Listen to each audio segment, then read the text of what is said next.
Bon dia, nens i nenes. El meu nom és Maria Josep. Sabeu què m'agrada més que res? Doncs a la meva imaginació m'agrada inventar-me històries i com a més m'agrada molt escriure, les històries que m'invento les fico en llibres com aquest.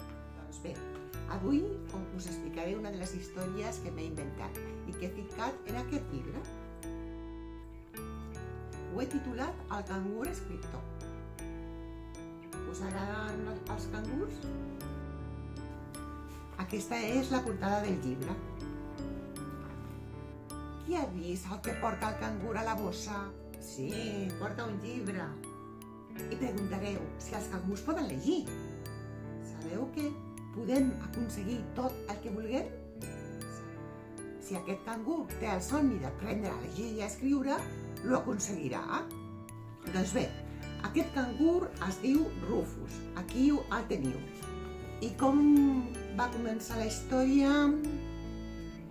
A Rufus li explicava històries al seu avi. Aquí el teniu també. Però com ja li havia explicat totes les que sabia i Rufus volia més i més, l'avi al final li va haver de confessar un gran secret. Les històries estan ficades als llibres i els llibres estan a les biblioteques. Avi, jo vull ser guardià de llibres. Però no sé llegir, li va contestar Rufus. Després de pensar molt, què va fer Rufus? Es va conformar a no conèixer més històries o va pensar com podia solucionar el problema? Sí, ho heu encertat. De seguida va tenir les coses molt clares. Havia d'aprendre a llegir i a escriure. Ell no es quedaria sense conèixer totes les històries que tanquem als llibres. Es va reunir amb els seus amics, Gino i Gus, i va parlar molt seriosament amb ells. Aquí hi són. Aquest és Gus i aquest és Gino. Els seus dos amics van decidir no només recolzar-lo, sinó aprendre a llegir i a escriure amb ell. Però en seguida va sortir el primer problema. Qui els ensenyaria? Van buscar i no van trobar ningú. La família de Rufus es dedicaven a la boxa. No sabien llegir ni escriure.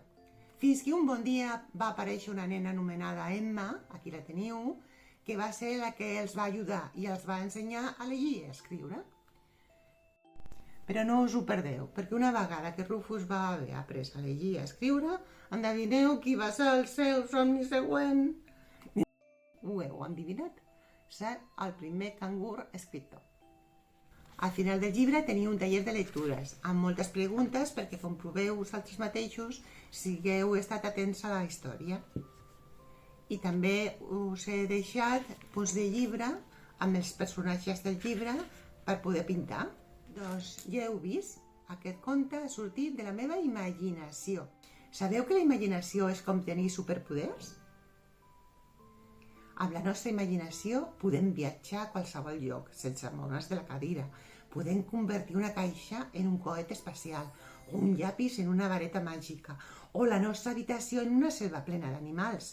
La imaginació ens ajuda a crear els nostres propis llocs i a resoldre problemes de formes noves i divertides.